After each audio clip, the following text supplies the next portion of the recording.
Miguel de Unamuno dijo una vez que el ajedrez desarrolla la inteligencia, pero solo para jugar al ajedrez. Sin embargo, hoy está científicamente demostrado que los niños que practican el ajedrez logran mejores resultados escolares. Es posible que Unamuno dijera aquello después de perder una partida.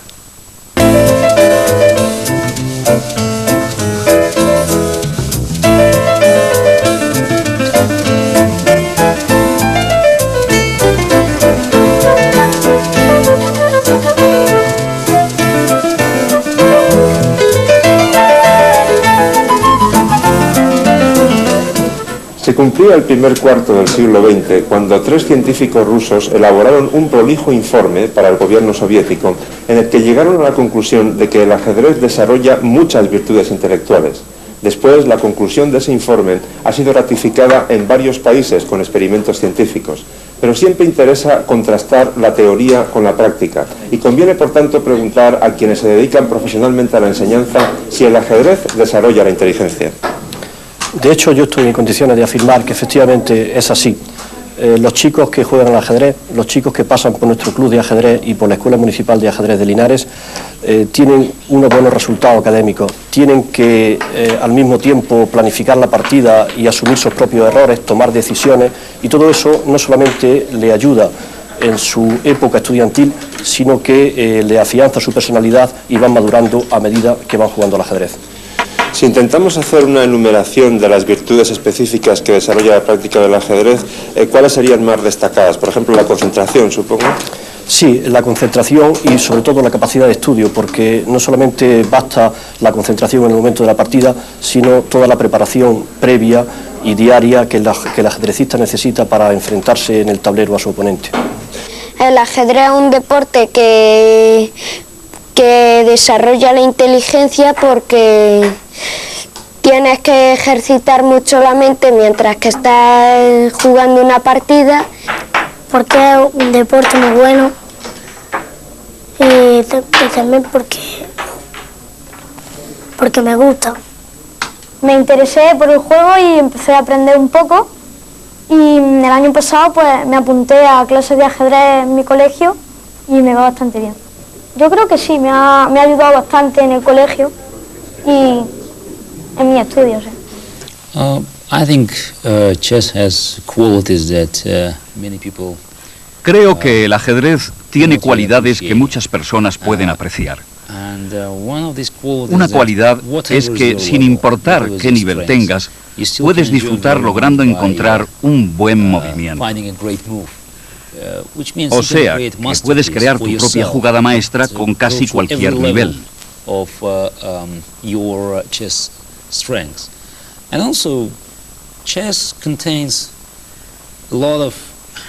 Además, el ajedrez contiene muchos elementos psicológicos.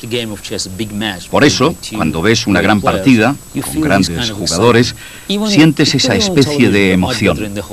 Incluso en televisión, pero mejor en directo.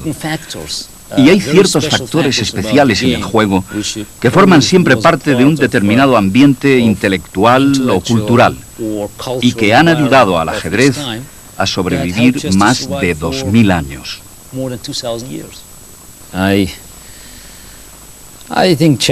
Creo que hay unos conocimientos que te da el ajedrez, unas cualidades que te pueden ayudar a calcular mejor, pero yo no llamaría a esto cualidades específicas. Yo puedo calcular largas combinaciones en el ajedrez, pero esto seguramente proviene de mi capacidad para analizar la información y encontrar una decisión basada en la comprensión. Más bien diría que mis habilidades generales me ayudan a jugar mejor al ajedrez, y no exactamente que mis conocimientos específicos de ajedrez me ayuden directamente en la vida.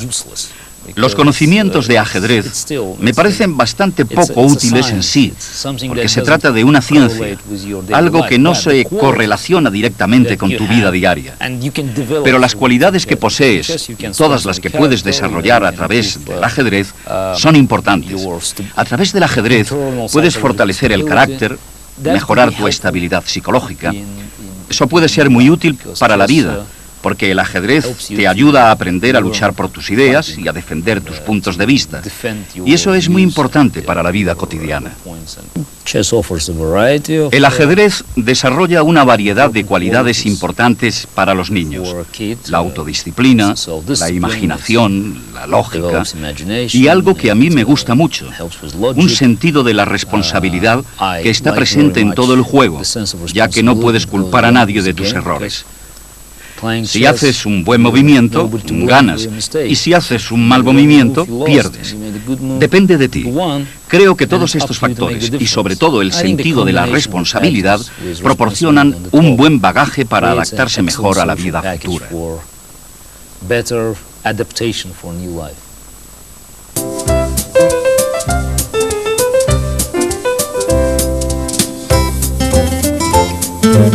En el ajedrez, como en la vida, el rey siempre debe estar a salvo.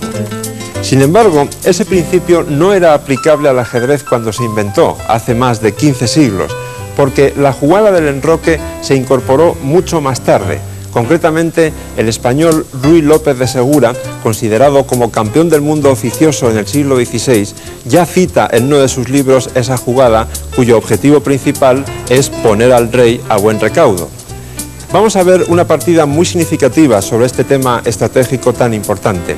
Fue disputada en la ciudad de Sochi, antigua Unión Soviética, en 1950, entre el genial gran maestro David Bronstein y un aficionado. Bronstein, con las piezas blancas, abrió el juego con E4 y después de la natural E5, contestó con la no tan normal D4. El aficionado, cuyo nombre desconocemos, capturó el peón de D4 y entonces Bronstein hizo algo que ustedes no deben hacer: sacar la dama a pasear prematuramente, porque eso puede ser castigado precisamente como hizo el rival de Bronstein, desarrollando ese caballo que además ataca a la dama y gana tiempo. La dama se retira a A4, las negras desarrollan el otro caballo, las blancas hacen lo propio y de pronto la partida toma un ritmo frenético porque las negras deciden romper el centro bruscamente con D5, a lo cual Bronstein contesta controlando ese centro indirectamente al desarrollar este alfil a G5 y clavar el caballo de F6. Las negras capturaron el peón de E4, Bronstein recapturó con su caballo y aquí llegamos a un momento muy importante de la partida. Lo correcto para las negras hubiera sido desarrollar el alfil a E7, cortando la clavada y preparando el enroque. En lugar de eso, aquel incauto aficionado pecó de exceso de ambición y jugó dama E7, que aparentemente parece buena porque amenaza este caballo que además queda clavado sobre el rey. Pero Bronstein tenía preparada una sorpresa tremenda. Juega enroque largo, dando este caballo como regalo que su incauto rival aceptó. Capturó el caballo y entonces Bronstein aplicó una formidable y brillante sorpresa. Torre D8 jaque. A la captura de la torre, rey por torre, siguió dama por dama y entonces aquel incauto rival de Bronstein se dio cuenta de que estaba perdido, porque ahora el caballo está clavado por el alfil pero sobre el rey y el caballo era la única pieza que defendía a la dama. La dama se perdió y con ella la partida. Así que por la cuenta que les trae, no lo olviden, su rey siempre a salvo. La captura de un peón al paso es una de las principales diferencias entre el ajedrez antiguo y el ajedrez moderno, que nació hace poco más de 500 años en España, donde el antiguo había sido introducido con la invasión musulmana. Antes, los peones desde la segunda fila solo podían avanzar un paso, en este caso a F3. Algunos jugadores pensaron que para dar mayor dinamismo al juego era conveniente que ese peón en la segunda fila pudiera elegir entre F3 o F4. Pero entonces se dieron cuenta de que jugar dos casillas de golpe implicaba una tremenda injusticia para este peón que ha llegado hasta E4 después de un enorme esfuerzo y ha sobrevivido. Porque si este peón hubiera jugado solamente hasta F3, las negras podían optar por capturarlo. Sin embargo, después de F4, en esta posición en concreto, las negras estarían perdidas, porque por mucho que pueda correr ese rey, nunca podrá alcanzar este peón que va hacia la coronación. Por eso se inventó la captura al paso, que consiste en capturar este peón exactamente igual como si se hubiera movido solamente a F3. Es decir, la jugada de las negras ahora sería esta. Las blancas, por supuesto, podrían contestar recapturando el peón de esa manera. Lo repito para que quede claro, es lo mismo que si las blancas hubieran jugado solamente F3 en lugar de F4. La posición resultante sería idéntica.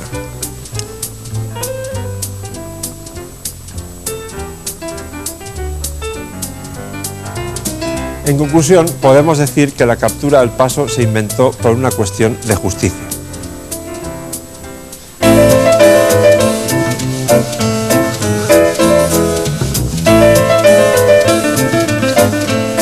Aaron Nimzowitsch fue gran maestro en doble sentido. Además de ser uno de los mejores jugadores de principios del siglo XX, era un gran profesor, dotado de enormes capacidades pedagógicas para transmitir con claridad sus amplios conocimientos. Entre las leyes estratégicas que nos dejó, una de las más interesantes es la del centinela, esa pieza que bloquea a un peón pasado o avanzado y además lo utiliza como parapeto para ejercer una acción ofensiva. Aquí tenemos una posición muy significativa para explicar lo que es un buen centinela y un mal centinela. Las blancas tienen un caballo en E4 muy potente porque además de bloquear al peón de E5 domina casillas muy importantes y difícilmente puede ser desalojado. Si las negras tuvieran como centinela en D6 a ese caballo que ahora está en B6, su posición sería perfectamente defendible, principalmente porque podrían cambiarlo por este caballo blanco. Por el contrario, la realidad es que el centinela negro es francamente muy débil. Es un alfil que se limita a ejercer una acción puramente defensiva. He ahí la diferencia. Ahora vamos a ver cómo simplemente la buena ubicación de un centinela puede ser la garantía o el factor básico de una victoria.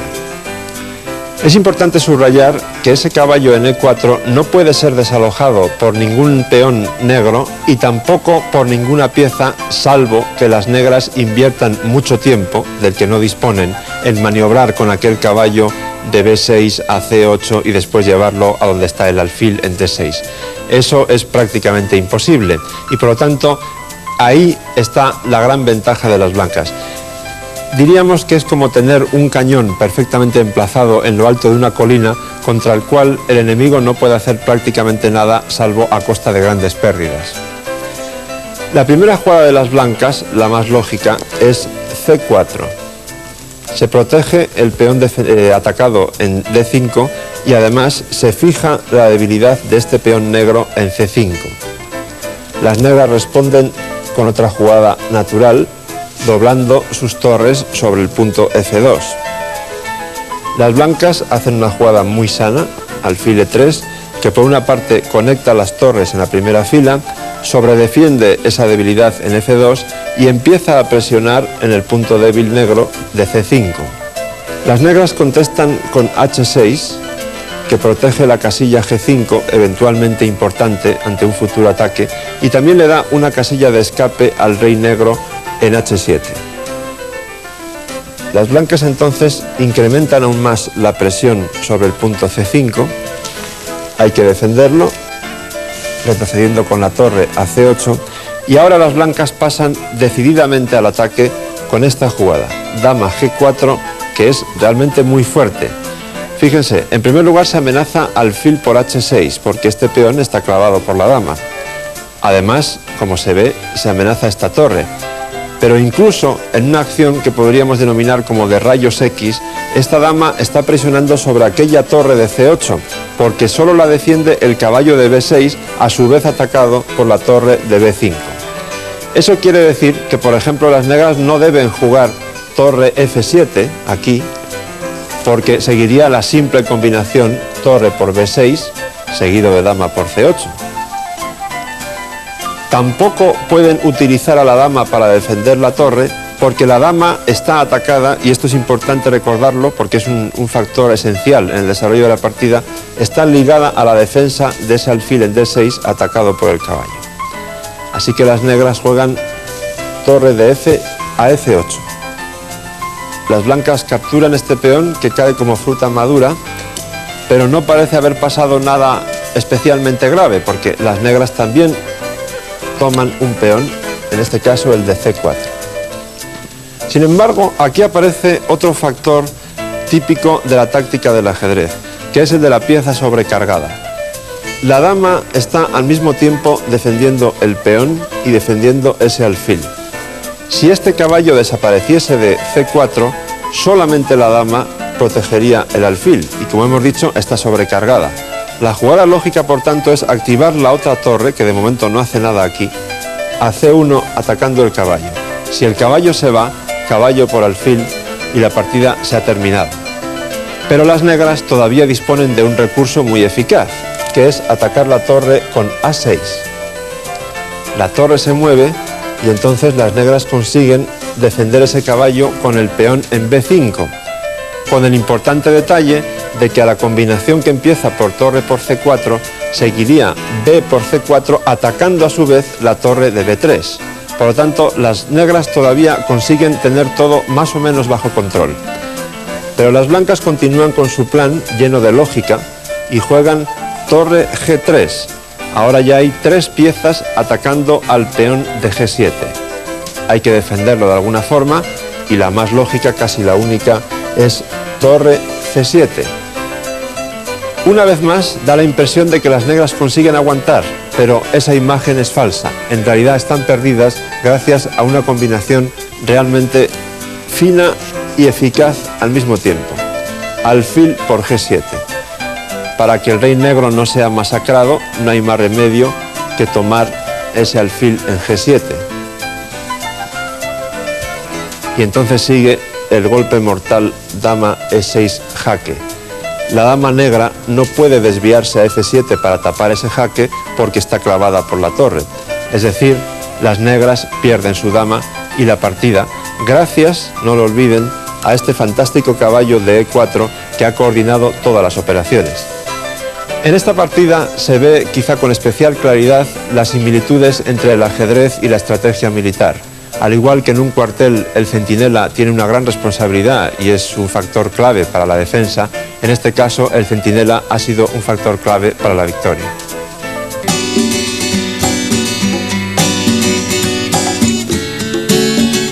El ajedrez es, junto a la música y a las matemáticas, la actividad humana que ha producido mayor número de niños prodigio. Uno de los más carismáticos fue sin duda alguna Bobby Fischer. Según cuentan sus biógrafos, Fischer tenía poco tiempo para divertirse con juguetes normales, como estos que tengo encima de la mesa, porque estaba completamente absorto en el ajedrez. Tan absorto que una vez su madre le sorprendió sentado en las vías del ferrocarril, analizando una partida en un tablero de bolsillo. Afortunadamente su madre estaba allí y, horrorizada, dio un grito tremendo porque el tren venía a lo lejos y solo entonces Fischer fue capaz de darse cuenta de la gravedad de su posición y se levantó y salió corriendo. Los éxitos de Fischer fueron fulgurantes desde muy joven. Fue el gran maestro más joven de la historia, ganó el campeonato de Estados Unidos siendo un adolescente y también era todavía un mozalbete cuando empezó a meter miedo a los todopoderosos soviéticos. La partida que vamos a ver hoy corresponde al campeonato de Estados Unidos de 1959. Fischer tenía entonces 16 años y su rival fue también un eminente ajedrecista. De hecho, Samuel Rzepski era muy conocido porque asimismo fue un niño prodigio tremendo, logró grandes éxitos desde pequeño y además también fue un viejo prodigio porque mantuvo un altísimo nivel de calidad de juego hasta que falleció. Fischer tenía las piezas blancas y, por supuesto, salió con el peón rey, que era casi su apertura obligatoria. Rzepski contestó con la defensa siciliana y se jugó la que se conoce como variante del fianchetto acelerado. Fianchetto es una palabra italiana que designa este desarrollo del alfil por G7 para ocupar la gran diagonal negra. Esta partida, a pesar de su brevedad, es tremendamente instructiva y por eso figura en cientos de libros de ajedrez, libros de teoría de aperturas especialmente. Caballo C3, alfil G7 atacando el caballo de D4, Fischer lo defiende colocando el alfil en E3, caballo F6, alfil C4 para ocupar la gran diagonal. Este es un detalle que conviene subrayar porque la diagonal que va de A2 a F7, que ocupa ahora mismo el alfil, va a ser el elemento crucial de esta partida. Las negras se enrocan. Y ahora Fischer hace una jugada profiláctica típica de estas posiciones. Juega alfil B3, que parece una jugada un poco extraña. La idea está en que el alfil en C4 está expuesto a varios ataques de piezas enemigas. Por ejemplo, si la dama negra fuera a C7, estaría, digamos, presionando por rayos X al alfil de C4. O si las negras adoptan un plan a base de A6 seguido de B5, o bien E6 seguido de D5, o también si el caballo negro de C6 va a E5, todas esas jugadas atacarían al alfil de C4. Entonces Fischer se adelanta a los acontecimientos y juega alfil B3 y coloca el alfil en una casilla protegida y a salvo de esos ataques. El momento es muy interesante porque Rzeszewski con negras se da cuenta de que el elemento crucial de la partida, como he mencionado antes, es esa diagonal que va desde A2 hasta G8. El alfil ejerce una presión tremenda sobre la diagonal. Así que Rzeszewski dice, lo prioritario es eliminar el alfil. Para ello, nada mejor que caballo A5. La idea es clarísima, comerse el alfil cuanto antes. Y eso además parece inevitable porque el alfil no tiene otro tipo de escondite donde guardarse. Sin embargo, Fischer ha visto más lejos. Y esa jugada de Rzeszewski es claramente mala, como se demuestra a continuación. Y por eso esta partida está en todos los libros de aperturas de ajedrez. El genial estadounidense juega E5, atacando el caballo. Solo ahora Rzeszewski se da cuenta de que, de momento, no puede capturar el alfil de B3, porque a caballo por B3 seguiría E por F6, caballo por A1, F por G7, y las negras tendrían atacada su torre de F8 por el peón de G7 y su caballo de A1 por la dama en D1. Por lo tanto, las negras perderían material. De modo que Rzeszewski se dice, bueno, tampoco pasa nada.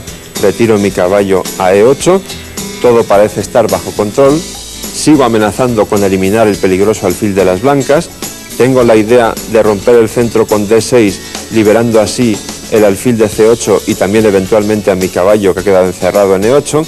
En fin, todo parece estar bien, porque además las negras atacan el peón de E5 con el alfil de G7.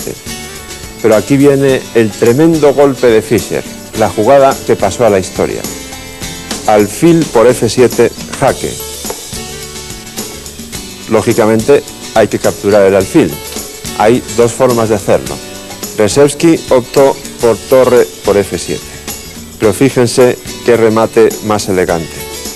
Caballo E6 y las negras abandonaron.